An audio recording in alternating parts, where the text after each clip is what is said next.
देखिए जितने बच्चे क्लास 10th में हैं 2026 में यानी कि 20 फरवरी को अपना आप लोगों की जो तारीख है 20 फरवरी, इस तारीख को मेरे प्यारे बच्चों याद रखना। 20 फरवरी सामाजिक विज्ञान। तो आज किस क्लास में हम लेकर के आ गए 20 फरवरी वाला सामाजिक विज्ञान का वायरल पेपर जिसका कोड है 817 DF। पूरा का पूरा कोड ही देख लेना, सब कुछ देख लेना, बिल्कुल सेम मेरे जो 100% गारंटी के साथ 100% रियल पेपर वायरल पेपर लेकर के आ गया हूँ। बिल्कुल पूरा का पूरा पेपर तैयार कर लेना।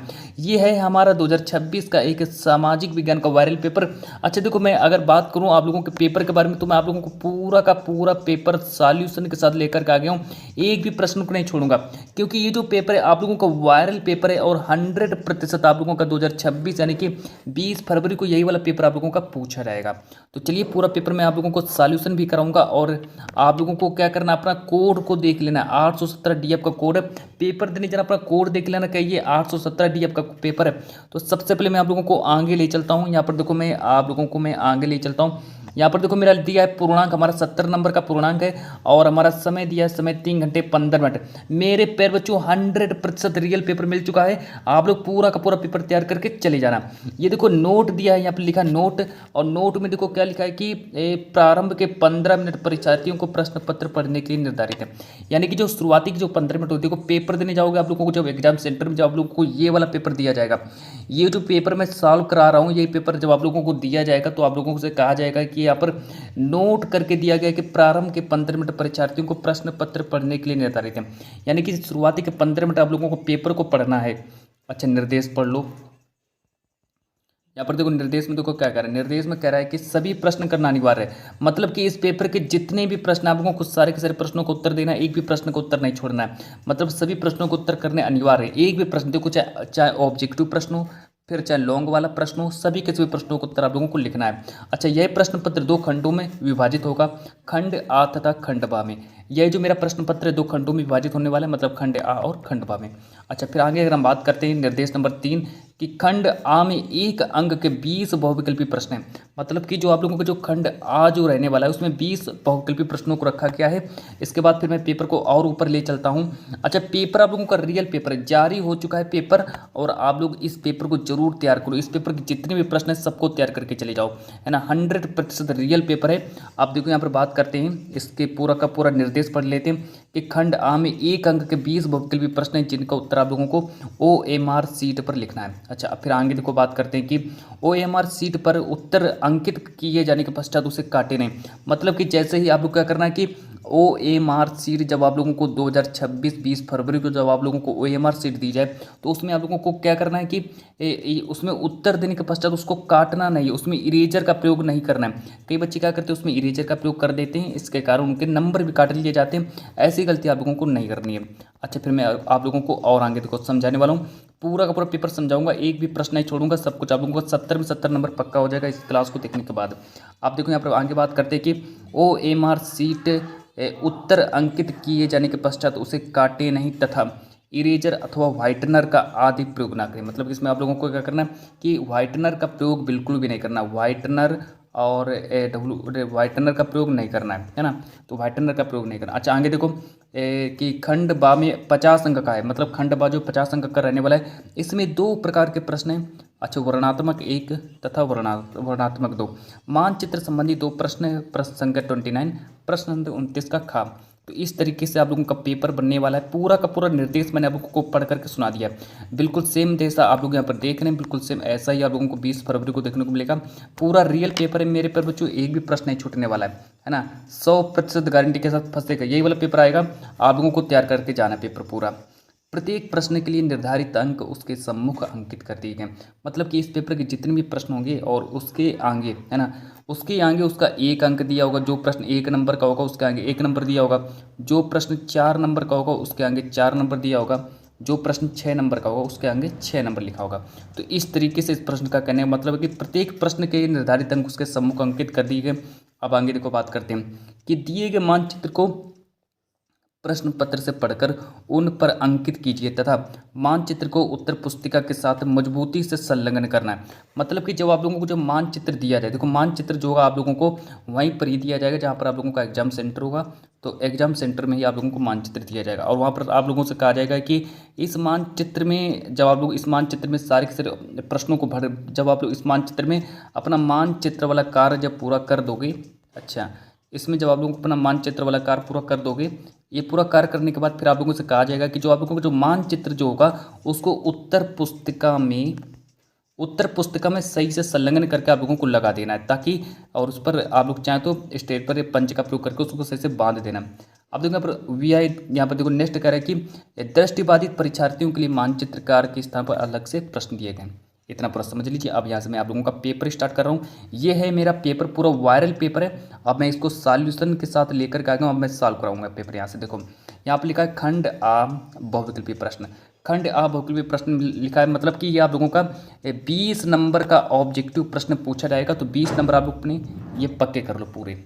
चलो देखो, सबसे पहले मैं आप लोगों को पूरा का पूरा पेपर में समझाने वाला हूँ। अब यहाँ पर देखो, यहाँ पर सबसे पहले बात करेंगे प्रश्न नंबर 1 के बारे में। प्रश्न नंबर 1 कह रहा है कि प्रथम विश्व युद्ध का प्रारंभ कब हुआ था। पेपर में 1 नंबर का प्रश्न आने वाला है कि प्रथम विश्व युद्ध का प्रारंभ कब हुआ था।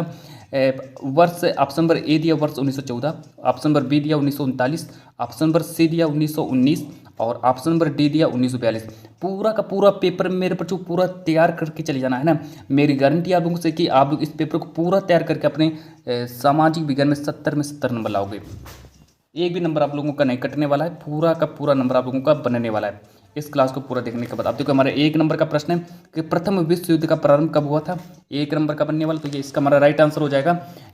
इसका राइट आंसर हो जाएगा मेरे प्यारे बच्चों, इसका राइट आंसर हो जाएगा यहाँ पर प्रथम विश्व युद्ध का प्रारंभ कब हुआ था। तो इसका राइट आंसर हो जाएगा 1914। ऑप्शन नंबर ए हमारा सही हो जाएगा। अब देखो बात करते हैं प्रश्न नंबर 2 के बारे में। प्रश्न नंबर 2 हमसे कह रहा है कि जो नेपोलियन का संबंध जो था वो किस देश से था। मतलब कि जो नेपोलियन जो था वो किस देश का रहने वाला था। पेपर में 1 नंबर का आएगा कि नेपोलियन का संबंध फ्रांस से था। तो इतना आप लोगों को तैयार कर लेना, नेपोलियन का संबंध फ्रांस से था। अब आगे देखो, बात करते हैं प्रश्न नंबर 3 के बारे में। प्रश्न नंबर 3 को देखेंगे यहाँ पर कि प्रश्न नंबर 3 करे कि भारत वापस आने पर गांधी जी ने पहला सत्याग्रह कहाँ पर किया था। मतलब कि जब गांधी जी जब भारत आए थे तो उन्होंने पहला सत्याग्रह कहाँ पर किया था। मेरे प्यारे बच्चों, पेपर में 1 नंबर का प्रश्न आएगा। पूरा का पूरा पेपर आप लोग तैयार कर लेना, पूरा पेपर तैयार कर लेना। इस पेपर को मैं पूरा का पूरा सॉल्यूशन के साथ लेकर के आ गया हूँ। पूरा पेपर आप लोग तैयार कर लेना। प्रश्न नंबर 3 का राइट आंसर हो जाएगा चंपारण। चंपारण इसका राइट आंसर हो जाएगा। और फिर इसके बाद अगर हम और आगे देखो बात करते हैं, फिर हम आगे देखो आप लोगों को ले चलते हैं। फिर मेरा प्रश्न नंबर 4 कह रहा है कि आर्थिक महामंदी का प्रारंभ कब हुआ था। जो आर्थिक प्रश्न नंबर 4 कह रहा है कि आर्थिक महामंदी का प्रारंभ किस वर्ष हुआ था। पेपर में 1 नंबर का प्रश्न आएगा कि पेपर में 1 नंबर का प्रश्न आएगा कि आर्थिक महामंदी का प्रारंभ कब हुआ था।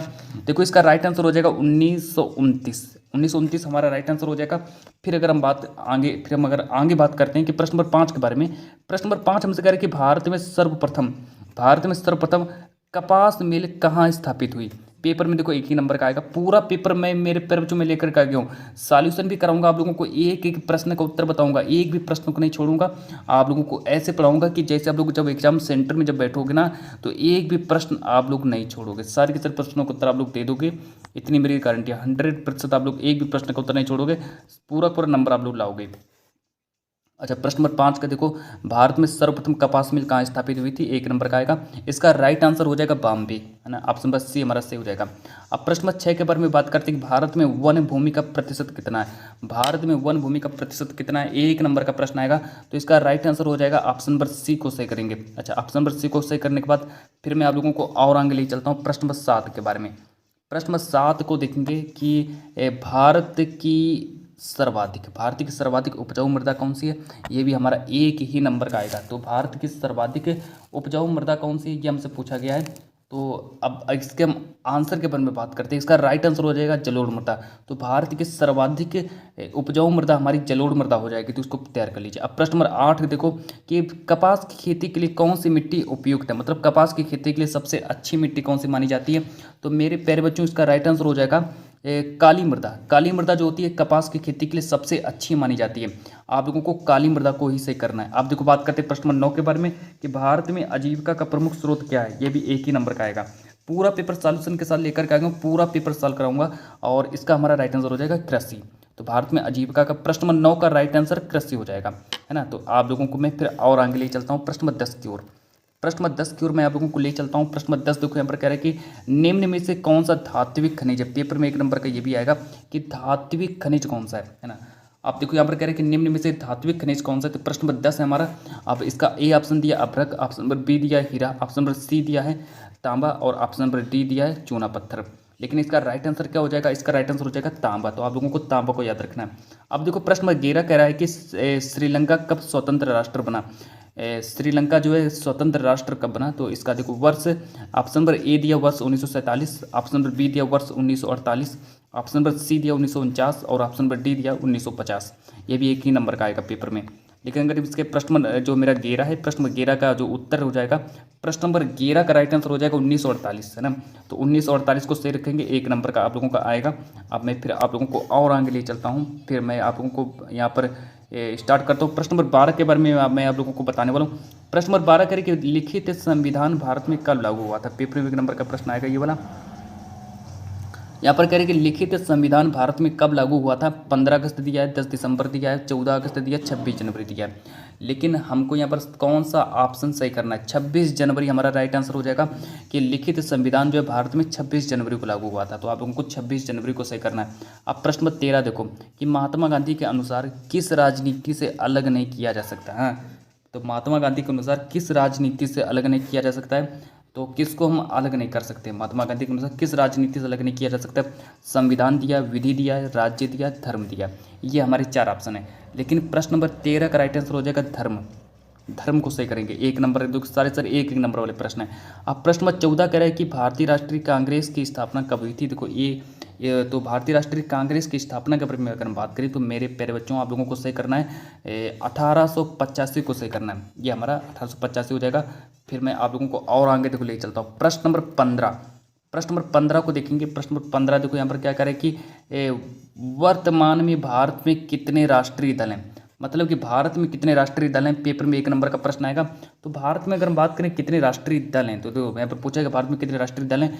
6 राष्ट्रीय दल हैं। अच्छा प्रश्न नंबर 16 देखो विकास का महत्वपूर्ण घटक क्या होता है। 1 नंबर का भी प्रश्न आएगा।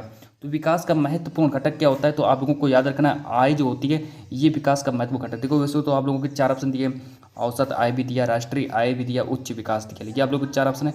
लेकिन आप लोगों को कौन सा ऑप्शन सही करना है, आप लोगों को आय को सही करना है। आप देखो मैं बात करता हूँ प्रश्न जो मेरा नेक्स्ट है प्रश्न नंबर 17 को देखेंगे। प्रश्न नंबर 17 पर कह रहे कि निम्न पड़ोसी देशों में से मानव विकास के लिहाज से किस देश की स्थिति भारत से बेहतर है। मतलब में उस देश का नाम बताना है जिस देश की जो स्थिति है वो भारत से बेहतर है। मतलब भारत से किसकी स्थिति अच्छी है। ऑप्शन नंबर ए दिया बांग्लादेश, ऑप्शन नंबर बी दिया नेपाल, ऑप्शन नंबर सी दिया श्रीलंका और ऑप्शन नंबर डी दिया पाकिस्तान। ये बने देखो 4 ऑप्शन है। लेकिन हमारा इसका राइट आंसर क्या हो जाएगा, इसका राइट आंसर हो जाएगा नेपाल। प्रश्न नंबर 18 को देखेंगे भारत में कितने प्रतिशत लोग अनौपचारिक स्रोतों से ऋण प्राप्त करते हैं। भारत में ऐसे कितने प्रतिशत लोग हैं जो कि अनौपचारिक स्रोतों से ऋण प्राप्त करते हैं। 1 नंबर का पेपर में आएगा। लेकिन इसका राइट आंसर हो जाएगा 85%। आप देखो इसका राइट आंसर 85% हो जाएगा। फिर मैं आप लोगों को और आगे ले चलता हूँ और फिर इसके बाद मैं आप लोगों को और आगे ले चल रहा हूँ। यहाँ पर देखो प्रश्न नंबर 19 को देखेंगे। प्रश्न नंबर 19 यहाँ पर कह रहा है कि वस्तुओं व सेवाओं का सृजन किसके अंतर्गत होता है। जो हमारी वस्तुएं जो होती हैं उन वस्तुओं का जो हम सृजन जो करते हैं वो किसके द्वारा करते हैं। कौन सा ऐसा क्षेत्र है जो कि वस्तुओं का सृजन करता है। तृतीय क्षेत्र दिया है। ऑप्शन नंबर बी दिया विनिर्माण और ऑप्शन नंबर सी दिया परिसंपत्ति निर्माण, ऑप्शन नंबर डी दिया है कपड़ा। ये हमारे देखो 4 ऑप्शन है। लेकिन 4 ऑप्शन में से हमको कौन सा ऑप्शन सही करना है। इसका मेरा राइट आंसर हो जाएगा तृतीय क्षेत्रक। अच्छा प्रश्न नंबर 20 कह रहा है कि मुद्रा का प्रमुख कार्य निम्न में से क्या है। 1 नंबर के प्रश्न है। ये देखो सारे 1 नंबर वाले प्रश्न है। लेकिन हमसे पूछा है कि मुद्रा का प्रमुख कार्य निम्न में से क्या है। ऐसा तो हमारा इसका राइट आंसर हो जाएगा विनिमय को सही करेंगे। तो यहाँ पर देखो मैंने आप लोगों को 20 ऑब्जेक्टिव प्रश्न बताए। मैंने आप लोगों को 20 नंबर आप लोगों के पक्के हो चुके हैं। बिल्कुल सेम आप लोग अपने 20 नंबर ये पक्के कर लो। देखो यहाँ से स्टार्ट करने वाला हूँ आप लोगों के खंड व वर्णात्मक प्रश्न। खंड व वर्णात्मक प्रश्न जो कि लघुत्तरीय प्रश्न होंगे, सारे के सारे लघुत्तरीय प्रश्न होंगे और आपके पेपर में 4 लघुत्तरीय प्रश्न पूछे जाएंगे। तो वो 4 लघुत्तरीय प्रश्न कौन से हैं उनको भी देख लीजिए। तो सबसे पहले मैं आप लोगों को आगे ले चलता हूँ। स्क्रीन को मैं थोड़ा ऊपर करता हूँ। आप लोगों का मॉडल पेपर है 2026 का रियल मॉडल पेपर है। देखिए यहाँ पर कह रहा है कि निम्न प्रश्नों का उत्तर प्रत्येक लगभग आप लोगों को 80 शब्दों में देना है और ये सारे के सारे 4-4 नंबर वाले प्रश्न हैं, है ना। तो 4 प्रश्न पूछे जाएंगे आपके पेपर में और 4 नंबर के 4 प्रश्न पूछे जाएंगे, तो उनको आप लोग देख लीजिए। सबसे पहले देखो मैं आप लोगों को बताने वाला हूँ कि प्रश्न नंबर 1 कह रहा है कि वर्ष 1922 में गांधी जी ने असहयोग आंदोलन क्यों स्थगित कर दिया। जो 1922 की बात है कि 1922 में गांधी जी ने असहयोग आंदोलन क्यों स्थगित कर दिया था, उसका क्या कारण था। तो पेपर में 4 नंबर का प्रश्न आएगा ये वाला। अच्छा, अगर आप लोगों को एक अथवा करके भी दिया गया, अगर आप लोगों को इसका उत्तर नहीं याद है तो आप लोगों को एक मौका दिया जाता है कि भारतीय अर्थव्यवस्था पर महामंदी की किन्हीं 3 प्रभावों का उल्लेख कीजिए। ये हमारा देखो एक प्रश्न है ना, 4 नंबर का ये आएगा। आप लोगों को 2 में से 1 प्रश्न का उत्तर लिखना पड़ेगा। अब देखो बात करते हैं प्रश्न नंबर 2 के बारे में। अच्छा, इनका उत्तर आप लोग मेरे पास पीडीएफ है, आप लोग मुझे कमेंट कर देना तो मैं आप लोगों को पीडीएफ सेंड कर दूंगा, है ना। पीडीएफ मैं आप लोगों को सेंड कर दूंगा, इसके लिए आप लोग मुझे कमेंट कर देना तो मैं आप लोगों को पीडीएफ भी दे दूंगा इसकी, है ना। अब प्रश्न नंबर 2 के बारे में देखो कि सामुदायिक सरकार एवं गठबंधन सरकार पर संक्षिप्त टिप्पणी लिखो। 4 नंबर का पेपर में आएगा कि सामुदायिक सरकार क्या होती है और उसके गठबंधन सरकार पर संक्षिप्त टिप्पणी हमको लिखना है। ये भी हमारा पूरा मिलाकर टोटल 4 नंबर का पेपर में आने वाला है। अच्छा, अगर आप लोगों को इसका उत्तर नहीं लिखा याद है तो एक अथवा करके भी दिया गया है, जिसमें आप लोगों को क्या करना है कि यहाँ पर लिखा संघात्मक शासन व्यवस्था की किन्हीं 2 विशेषताओं का वर्णन कीजिए। तो मैंने आप लोगों को 2 प्रश्न बता दिए, आप लोगों को चाहे इसका उत्तर लिखो चाहे इसका उत्तर लिखो, और मेरे पास पीडीएफ है, आप लोग मुझसे पीडीएफ ले सकते हैं, तो आप लोगों का पूरा काम हो जाएगा। तो आप देखो आगे बात करते हैं।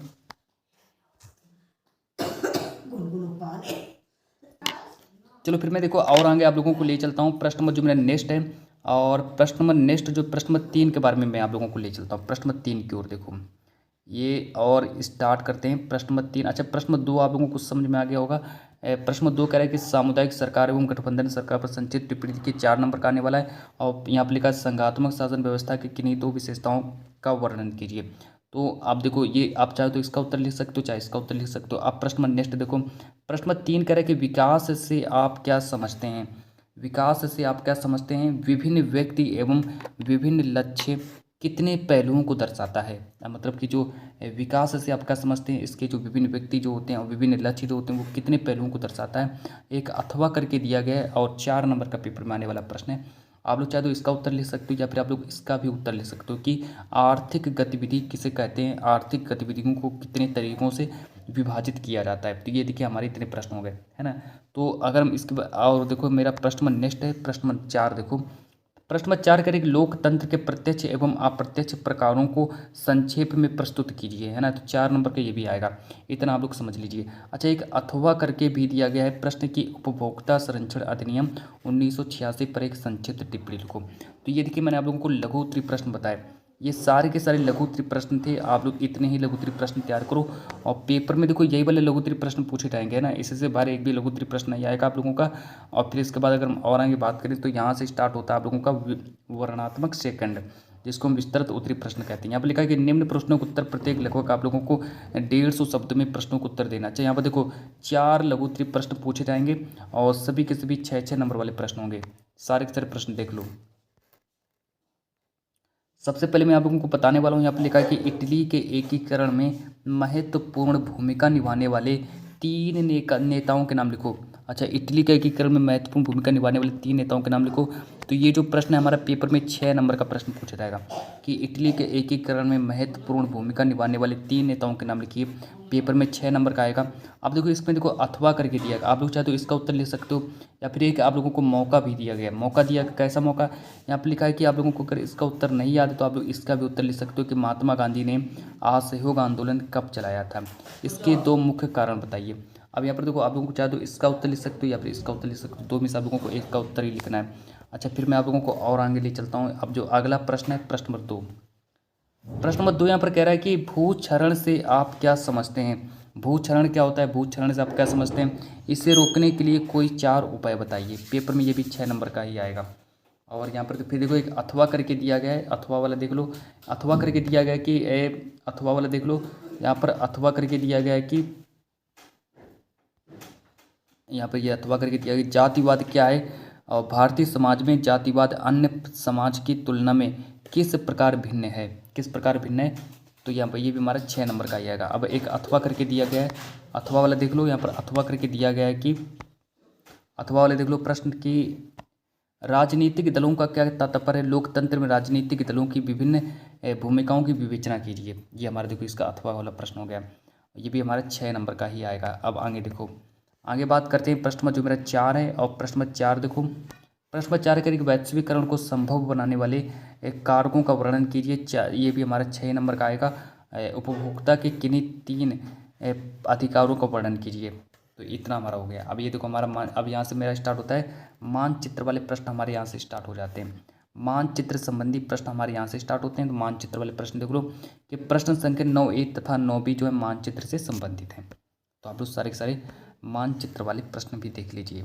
चलो मैं यहाँ से स्टार्ट करता हूँ।